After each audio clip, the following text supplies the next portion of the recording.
डाल दिए। वो काठ का पुतला अब एक सुंदर युवती बन चुकी थी। तब तक सुबह हो गई। बाकी तीनों मित्र भी उठ गए। अपने सामने इतनी सुंदर युवती को देखकर उन्होंने जब ब्राह्मण से उसके बारे में पूछा तो उसने सारा किस्सा उनको कह सुनाया और बोला, इस काठ के पुतले में मैंने अपनी मंत्र शक्ति से प्राण डाल दिए, सो अब मैं इसे अपनी पत्नी बनाऊंगा। तब खाती का लड़का बोला, नहीं मित्र, इसे मैंने बनाया है, इसलिए इस पर मेरा अधिकार है, यह मेरी पत्नी बनेगी। दर्जी भी बीच में बोल पड़ा कि मैंने इसको इतने सुंदर कपड़े सिलकर पहनाए हैं, इसीलिए इस पर तो मेरा हक है। सुनार का लड़का बोला कि ऐसा कैसे हो सकता है, मैंने इसे सुंदर सुंदर आभूषण बनाकर पहनाए हैं, इसलिए ये मेरी ही पत्नी बनेगी। खूबसूरत नारी के लिए चारों पुरुष आपस में झगड़ा करने लगे। इतनी कहानी सुनाने के बाद राजा विक्रमादित्य ने हार से कहा, बताओ भाई रानी के हार, उस स्त्री पर सबसे ज्यादा हक किसका हुआ? रानी के हार के ऊपर बैठा हुआ वीर बोला, महाराज, मैं तो रानी का एक तुच्छ सा हार हूँ, जिसे रानी ने मन किया तो पहन लिया, नहीं तो फेंक दिया। मेरे अंदर इतनी बुद्धि नहीं कि मैं आपको ये बता सकूं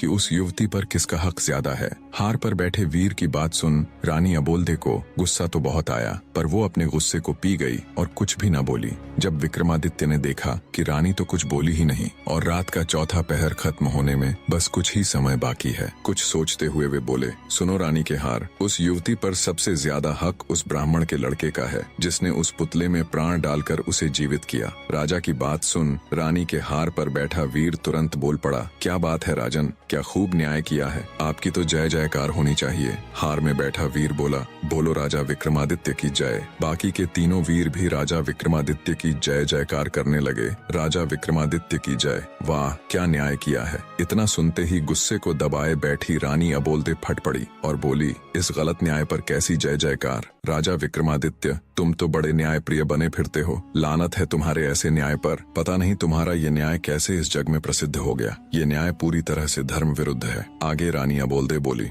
ब्राह्मण ने उस पुतले में प्राण डाले थे,